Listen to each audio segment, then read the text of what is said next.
Good morning. Crystal bonding का लाउवेस समीकरण हमें आज पढ़ना है। ये अपना आज का टॉपिक है। लाउवेस समीकरण ब्रैग समीकरण की तरह ही एक्स किरणों के क्रिस्टल के द्वारा विवर्तन के लिए प्रतिबंध ही है। इसमें हमने एक डायग्राम बनाया आगे, उस डायग्राम को एक्सप्लेन किया गया है।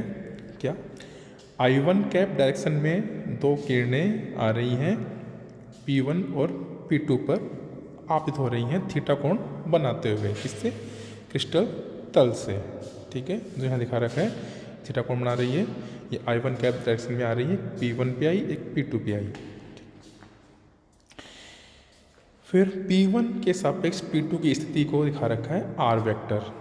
P1 के सापेक्ष P2 ये दिखा रखा है R वेक्टर विस्थापन सदिश इनका, स्थिति सदिश सॉरी। बिंदु P1 व P2 से विवर्तन के पश्चात X किरणें S कैप डायरेक्शन में एकांक सदिश जो है उस डायरेक्शन में एक दूसरे पर अध्यारोपित होती हैं। ये P1 ये P2 से गई एस कैप डायरेक्शन में, और ये ये P1 से गई और ये P2 से गई एस कैप डायरेक्शन में, और यहाँ जाके ये एक दूसरे पर सुपर इम्पोज होंगी और आपस में व्यतिकरण करेंगी। और इस व्यतिकरण के कारण ही आपको उच्च निम्नलिखित मिलेंगे, वो हमें कंडीशन याद करनी है। चलिए अब हम देखें, बिंदु P1 से जो किरण P1A आ रही है, P1 से जो किरण आ रही है उसमें, और P2 से जो किरण जा रही है उसमें पथांतर ज्ञात करना है। पथांतर कैसे ज्ञात करें?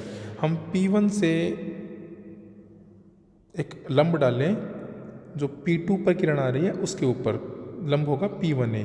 P1A से पहले दोनों ने बराबर दूरी तय की। ऐसे ही P2 से एक लंब डालें, जो P1 से परावर्तित किरण है उसके ऊपर, जो कि P2B होगा। P2B से आगे समान दूरी तय की, लेकिन P1A से पहले के बाद में और P2B से पहले P2 पे आने वाली किरण ने P2A दूरी तय की और P1 से जाने वाली किरण ने P1B दूरी तय की।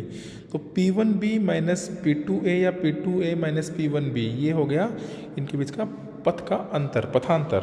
ओके, तो किरण X किरणों में पथांतर होगा P2A माइनस P1B। ओके, चित्र से P2A R वेक्टर का I कैप दिशा में घटक है।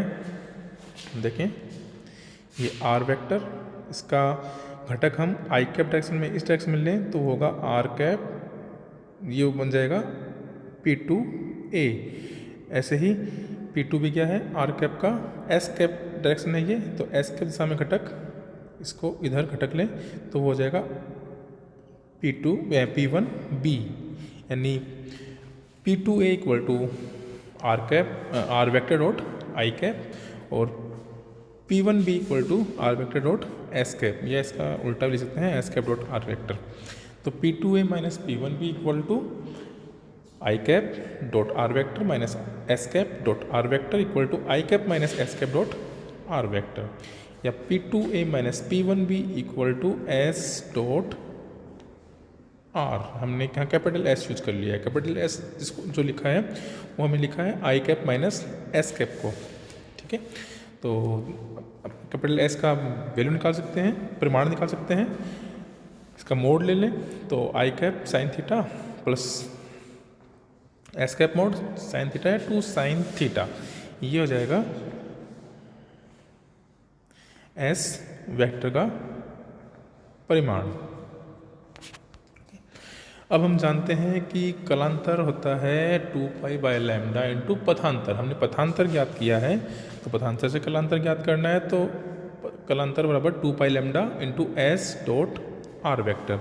अब P1 और P2 के लिए जो अभाज्य सदिश हैं जालक के, वो A vector, B vector, C vector हैं, तो हम अलग अलग इन अभाज्य सदिशों के डायरेक्शन में कलांतर निकालें तो φA equal to 2π/λ S vector dot A vector, φB equal to 2π/λ S vector dot B vector, φC equal to 2π/λ S vector dot C vector. Okay, और उनको हम 2 पाई एच डैश 2 पाई के डैश और 2 पाई एल डैश के क्रम से बराबर कर दें। तो वो क्यों किया है कि उच्छिष्ट के लिए कंडीशन है कि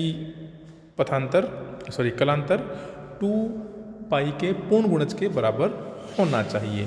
तो यहाँ पे 2 पाई इंटू एच डैश के डैश एल डैश, यहाँ एच डैश के डैश एल डैश पूर्णांक हैं।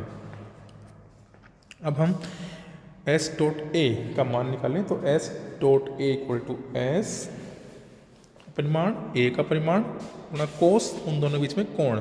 तो हमने मान लिया एस और ए के बीच में कोण अल्फा, एस बी के बीच में कोण बीटा और एस सी के बीच में कोण गामा है। तो एस का परिमाण गुणा ए का परिमाण गुणा कोस अल्फा, यानी 2a sine theta cos alpha, ऐसे 2b sine theta cos alpha और सिमिलरली 2b साइन